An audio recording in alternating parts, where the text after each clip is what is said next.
Sinta terlarang sang perawat. Bayangkan kamu merawat seseorang yang tidak bisa membuka mata. Tapi entah bagaimana, dialah satu-satunya yang membuatmu merasa hidup kembali. Kali ini kita akan membawakan kisah seorang perawat yang bernama Keira. Keira jatuh cinta pada pasien yang tidak pernah melihatnya. Masalahnya, saat pria itu sadar, ia menatap Keira seperti sudah mengenalnya seumur hidup. Keira Alfiona tidak pernah menyangka bahwa ruang ICU, tempat paling sunyi, dingin, dan penuh ketidakpastian, justru menjadi tempat di mana hatinya kembali berdetak. Sudah seminggu ia ditugaskan merawat seorang pasien koma bernama Davin Raylander. Pria muda dengan wajah tenang, namun penuh cerita yang belum terungkap. Setiap kali Keira memasuki ruangan itu, suasananya berubah. Monitor yang tadinya menunjukkan fluktuasi tiba-tiba menjadi stabil. Napas Davin yang pelan dan teratur seperti menyambut kehadirannya, meski pria itu tidak pernah membuka mata. Keira mencoba menganggapnya kebetulan, tetapi semakin hari ia semakin yakin bahwa tubuh Davin meresponsnya dengan cara yang tidak bisa dijelaskan oleh ilmu medis. Keheningan ICU sering membuat orang lain gelisah. Namun bagi Keira, ruangan Davin adalah tempat ia bisa bernafas lega. Ada sesuatu pada pria itu. Sesuatu yang membuatnya ingin bertahan lebih lama di sisinya. Mungkin karena luka masa lalu Keira sendiri. Kehilangan yang membuatnya sulit mempercayai siapapun, kecuali seseorang yang tidak bisa menyakitinya. Seseorang yang tidak bisa berkata-kata. Dan justru di tengah keheningan itulah perasaan itu tumbuh. Perlahan, tanpa ia sadari, Keira mulai menaruh perhatian lebih. Cara ia merapikan selimut Davin, cara ia menyeka keningnya, bahkan cara ia berbicara pelan seolah Davin mendengarkannya. Ia tahu ini salah. Ia tahu batas profesional. Namun bagaimana mungkin ia menghentikan sesuatu yang tumbuh dari rasa yang begitu sunyi, namun begitu kuat? Davin tetap tidak sadar. Tetapi, hati Keira sudah terlanjur terbangun. Ruangan Davin biasanya rapi, namun pagi itu, Keira melihat sesuatu terjatuh di bawah meja kecil. Sebuah buku kulit hitam, lusuh, dengan sudut yang sedikit robek seolah pernah digenggam terlalu keras. Jantung Keira mencelos. Ia tahu ia seharusnya tidak menyentuh barang pribadi pasien. Tapi, rasa penasarannya menembus batas moral. Perlahan ia membuka jurnal itu. Halaman pertama dipenuhi coretan kasar. Kata-kata pendek seperti letupan emosi. Aku lelah. Tidak ada yang mendengarkan. Kenapa aku masih bertahan? Keira menelan ludah. Semakin ia membuka halaman, semakin gelap isinya. Ada nama yang berulang, yaitu Sienna. Namun, setiap kali nama itu muncul, di atasnya selalu ada garis tebal yang dicoret sampai sobek. Seolah Davin ingin menghapus keberadaan seseorang dari hidupnya. Di beberapa halaman, tulisan Davin berubah menjadi semakin kacau. Tinta menekan terlalu kuat hingga tembus. Aku takut pulang. Dia bukan seperti dulu. Aku ingin bebas, tapi bagaimana? Keira menutup mulut dengan tangan. Seluruh bayangan tentang Davin sebagai pria sempurna mendadak retak merubah menjadi sosok yang menyimpan begitu banyak luka. Dan entah mengapa, luka itu membuat Keira merasakan sesuatu yang lebih dari sekedar belas kasihan. Ada dorongan aneh di dalam dirinya. Dorongan ingin memeluk, melindungi, bahkan menyembuhkan lelaki yang bahkan belum pernah membuka mata untuk menatapnya. Ia memandang Davin yang terbaring tenang di ranjang. Dan untuk pertama kalinya, ia melihatnya bukan sebagai pasien, melainkan sebagai seseorang yang telah menjalani hidup yang jauh lebih gelap dari yang bisa dibayangkannya. Perasaan itu menusuk tajam di dadanya. Aku janji, aku nggak akan biarkan kamu kembali ke tempat yang menyakitimu. Bisiknya. menggenggam tangan Davin dengan berani. Keira tidak sadar bahwa di luar ruangan, seseorang sedang memperhatikan dari balik kaca.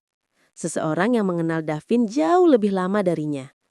Dan seseorang yang tidak akan tinggal diam. Perubahan Davin dimulai dari hal-hal kecil. Awalnya hanya peningkatan detak jantung saat Keira memasuki ruangan. Lalu respons pupil yang melebar setiap kali ia berbicara. Hingga akhirnya, sesuatu yang lebih aneh terjadi. Monitor otak Davin menunjukkan lonjakan aktivitas hanya saat suara Keira terdengar. Padahal, pria itu masih koma. Namun yang membuat Keira benar-benar merinding adalah fakta bahwa tubuh Davin tenang ketika ia menyentuhnya. Seolah sentuhan itu familiar. Suatu hari, ketika Chef sedang sibuk, Keira sengaja meminta rekan perawat lain memanggil nama Davin untuk uji reaksi. Tidak ada perubahan. Monitor tetap datar, tanpa respons emosional. Tapi ketika Keira mencoba, "Davin, aku di sini." Detak jantungnya naik. Tidak drastis, tapi jelas. Stabil. Terarah. Perawat lain saling pandang. Bingung. Ini gak normal. Gumam salah satu dari mereka. Dr. Jackson, dokter saraf yang menangani Davin, datang dengan ekspresi analitis sekaligus takjub. Ia memperhatikan grafik gelombang otak, lalu melirik Keira. "Sepertinya ada yang terbentuk."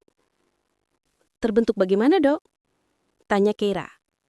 Jantungnya berdegup tak karuan. Jackson menghela nafas panjang, seolah apa yang akan ia katakan sulit dipercaya meski ia sendiri seorang dokter. Otak Davin membangun jangkar emosional selama koma, dan jangkar itu tertuju padamu. Keira terpaku. Jadi, tubuhnya bereaksi karena mengenal saya. Lebih dari itu, kata Jackson. Pada beberapa kasus langka, pasien koma bisa mengikat suara atau kehadiran tertentu sebagai penanda rasa aman. Tapi reaksi Davin ini berbeda. Tingkatnya sangat kuat, bahkan terlalu kuat. Keira merasa ada sesuatu yang merayap di tulang punggungnya. Campuran antara kagum, takut, dan rasa bersalah. Davin tetap terbaring diam, namun kini ada sesuatu di balik kelopak matanya. Gerakan kecil, getaran halus, seolah ia sedang berusaha kembali, menuju Keira. Dr. Jackson menatapnya serius. Kalau ini terus berlanjut, kemungkinan Davin sadar lebih cepat. Tapi Keira, kau harus siap.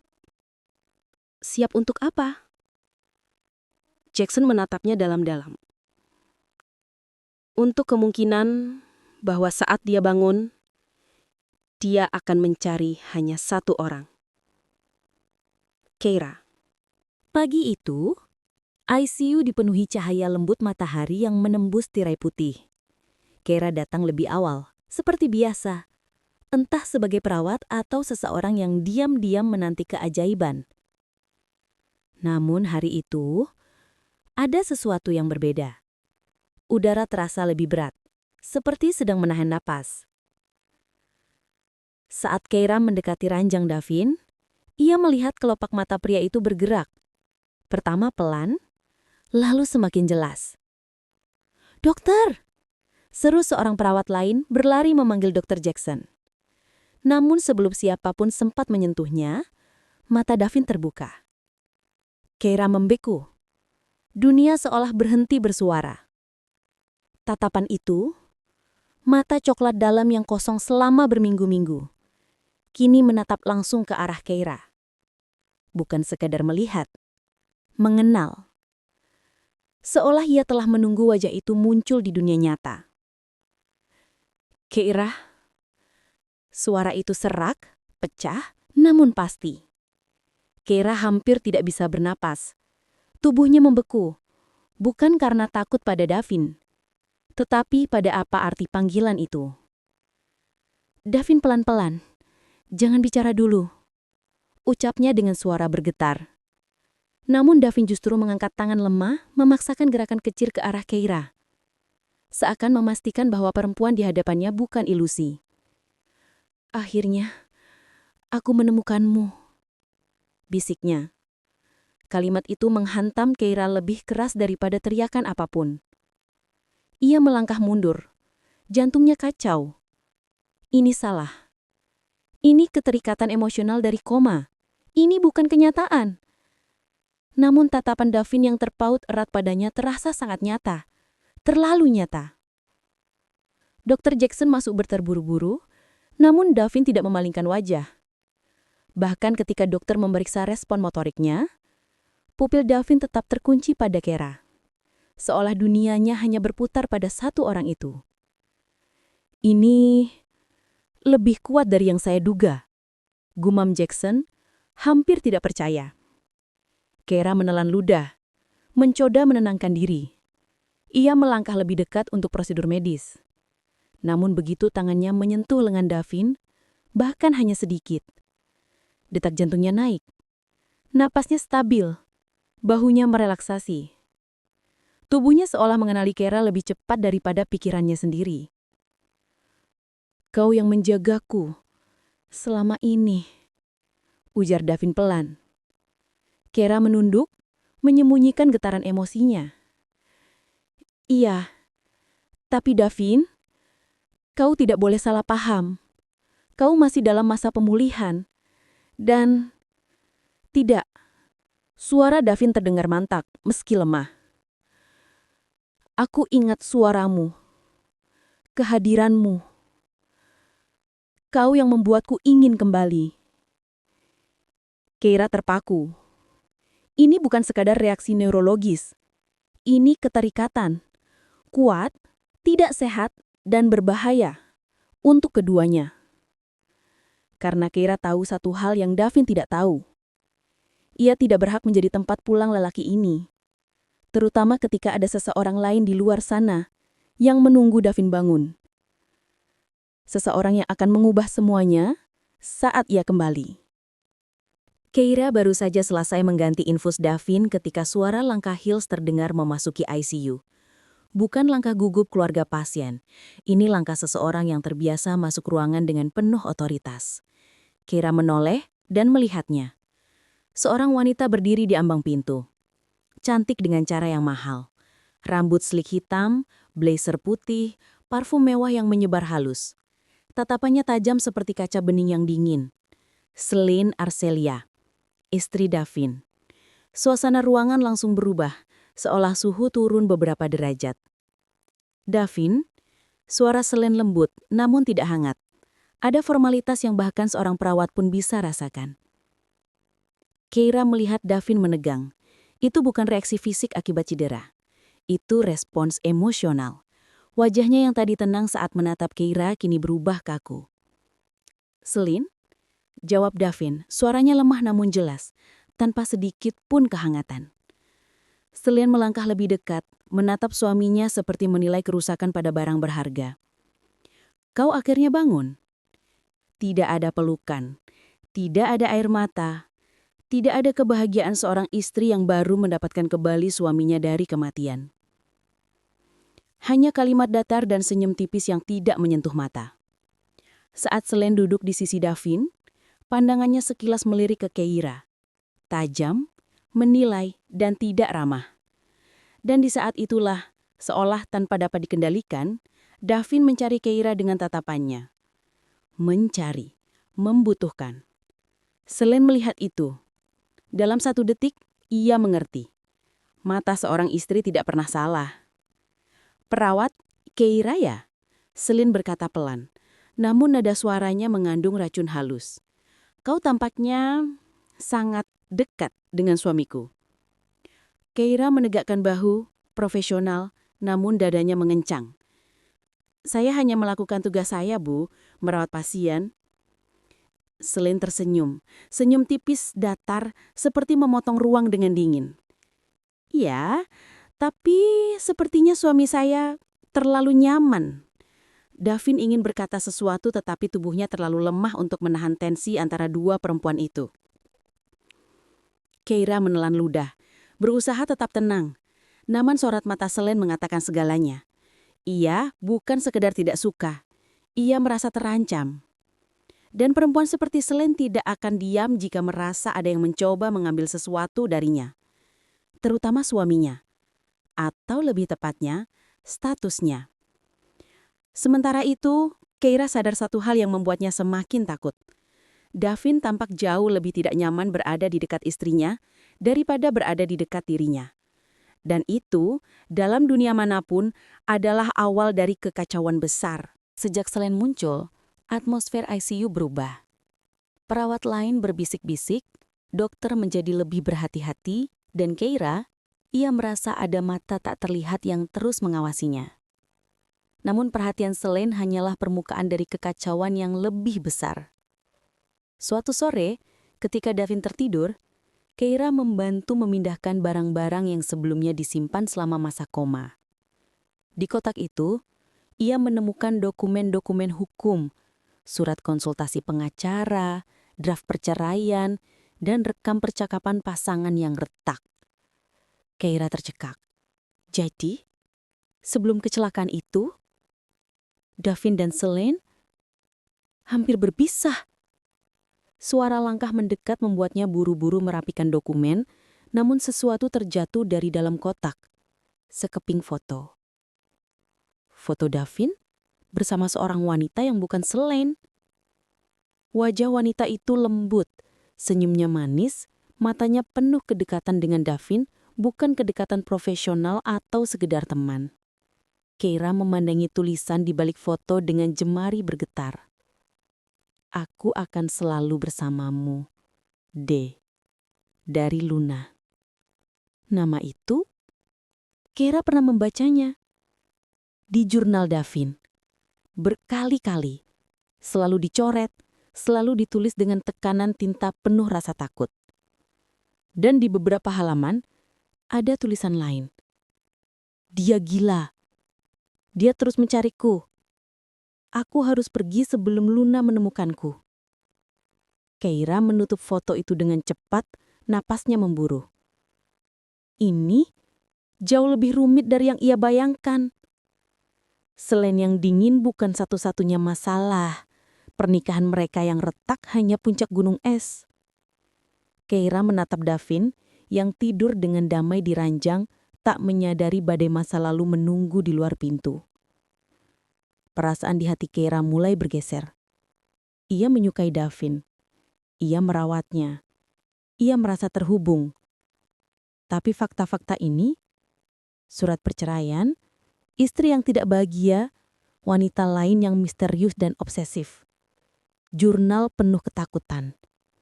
Semua itu membuat Keira sadar satu hal yang menghantamnya seperti tamparan. Davin bukan pria sempurna yang ia bayangkan. Ia hanyalah manusia, dengan masa lalu gelap yang bisa menyeret siapapun ke dalamnya, termasuk Keira. Ketika Keira hendak menutup kotak, ia menemukan satu halaman jurnal yang tercecer. Hanya satu kalimat. Namun cukup untuk membuat bulu kuduknya berdiri. Jika Luna menemukanku lagi, semuanya akan berakhir. Keira menatap Davin, dan untuk pertama kalinya, ia merasakan takut. Bukan pada Selene, bukan pada cinta yang dilarang, tapi pada masa lalu Davin yang bisa kapan saja kembali menghancurkan semuanya.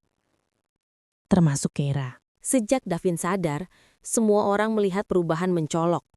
Ia menjadi gelisah setiap kali Keira tidak ada di dekatnya. Setiap pergantian shift, Davin selalu menanyakan hal yang sama. Keira kapan masuk? Bahkan fisioterapi pun hanya mau dijalani jika Keira yang mendampinginya. Itu membuat Selene meledak. Suatu sore, Selene menghadang Keira di ruang obat. Senyumnya tipis seperti pisau.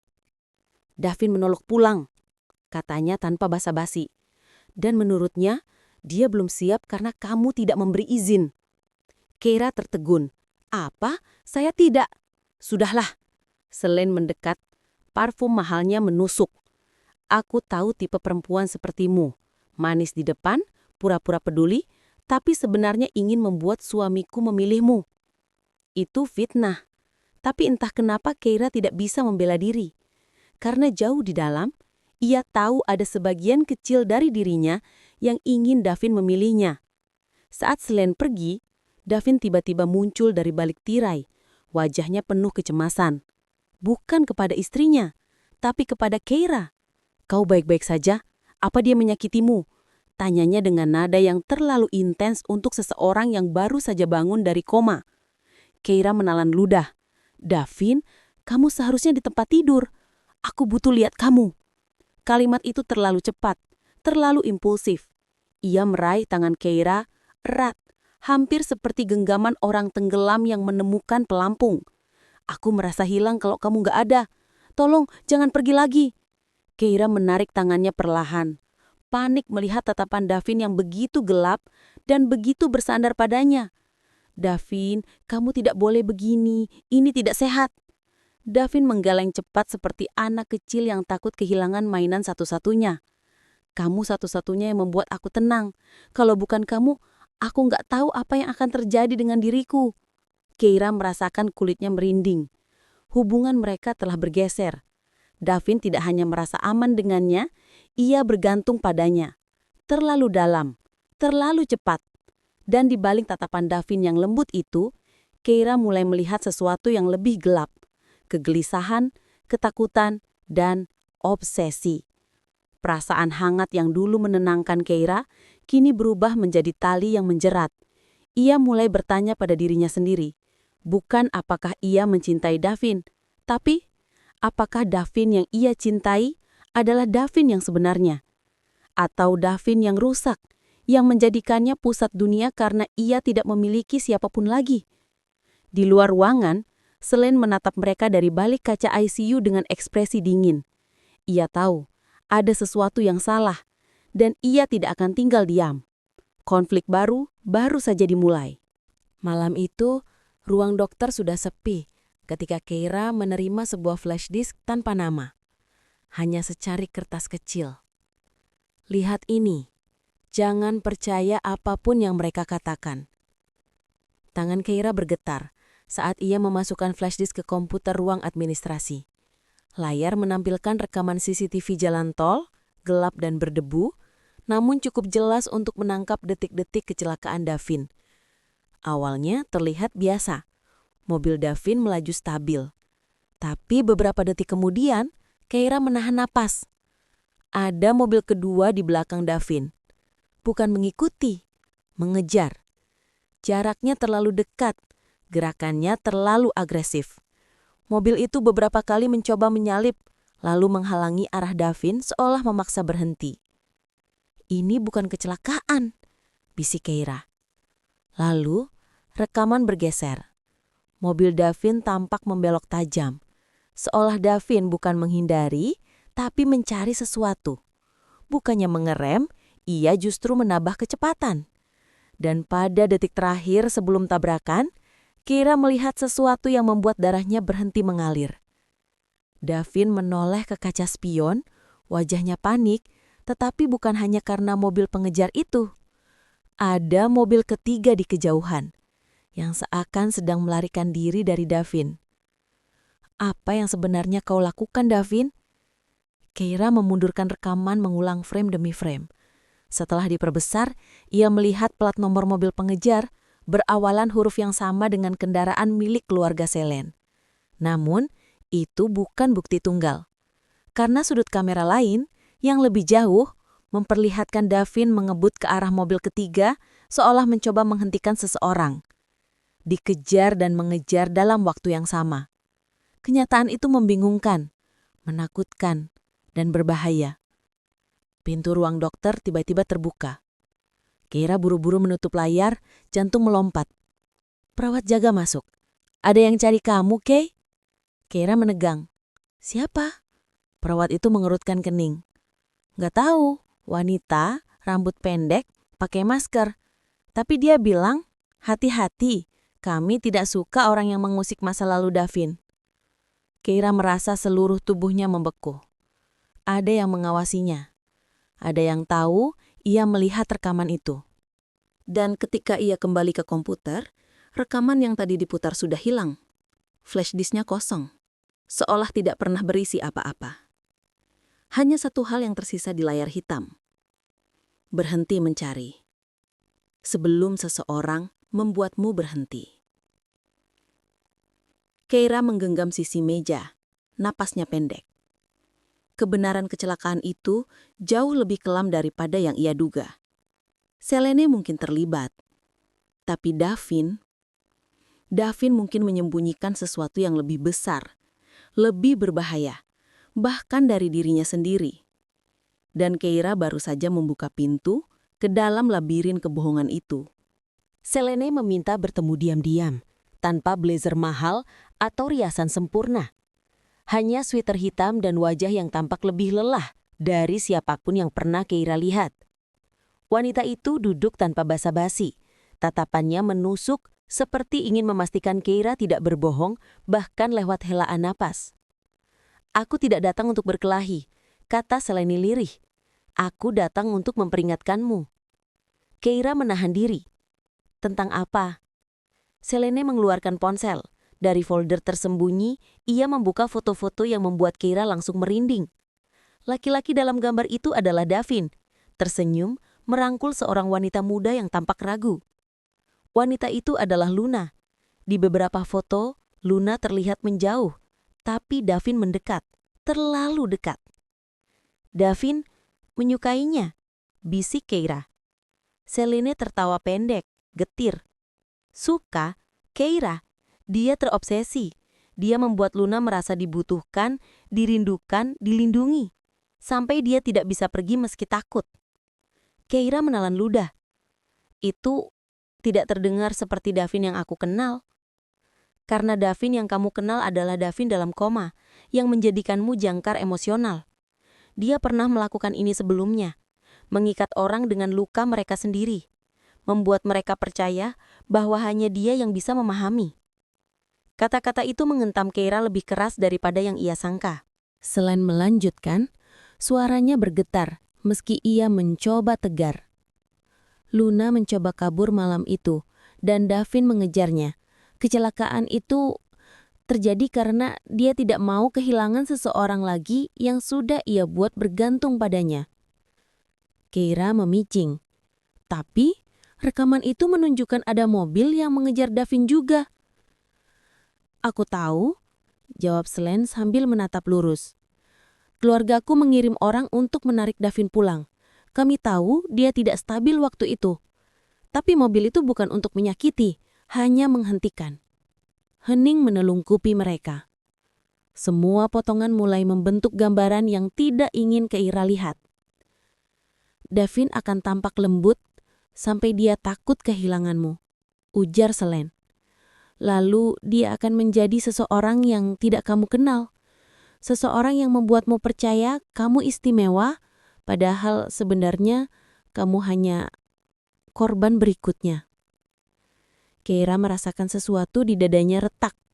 Selama ini ia mengira ia yang jatuh cinta duluan.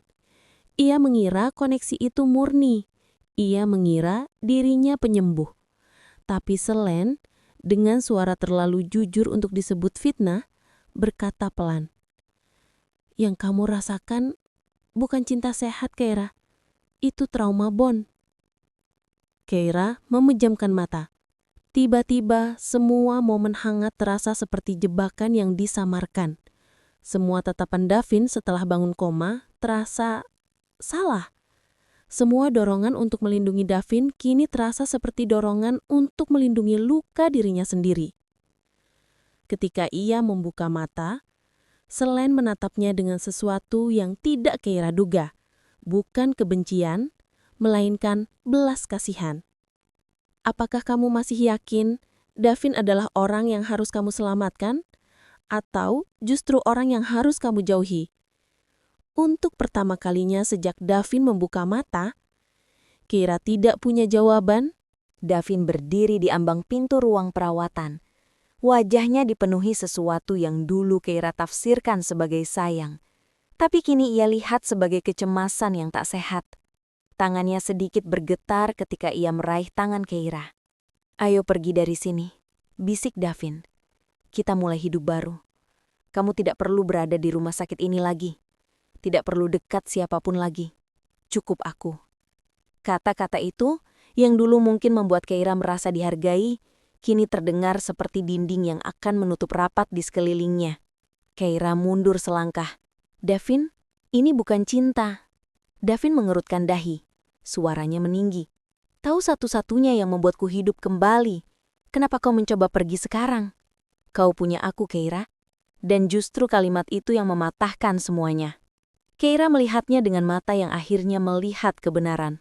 Ini bukan hubungan. Ini ketergantungan. Ia bukan kekasih dalam cerita romantis. Ia adalah tambalan luka masa lalu Davin. Jangkar emosional. Pengganti Luna. Pengganti siapapun yang Davin takut kehilangan. Keira menarik nafas panjang, satu nafas yang terasa seperti langkah pertama menuju kebebasan.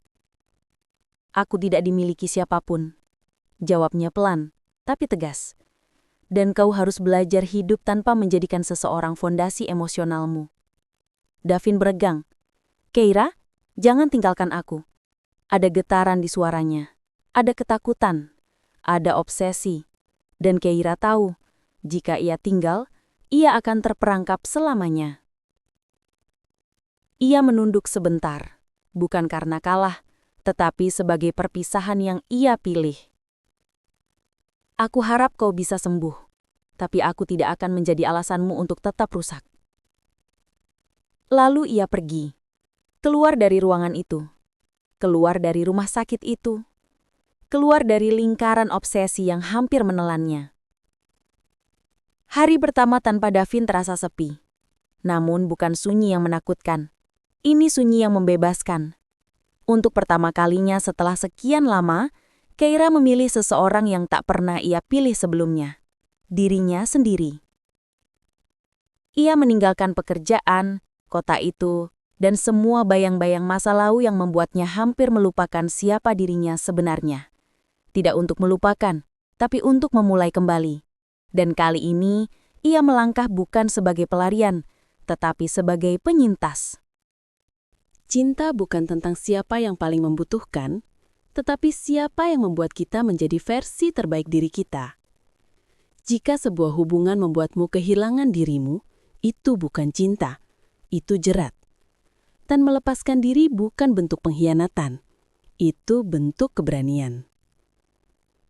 Kalau kamu suka cerita penuh konflik psikologis, cinta gelap, dan plot twist, jangan lupa ikuti channel ini untuk bab-bab baru, cerita orisinal lainnya, dan kelanjutan dunia karakter-karakter yang intens seperti Keira, Davin, dan Selene. Subscribe sekarang supaya nggak ketinggalan cerita berikutnya.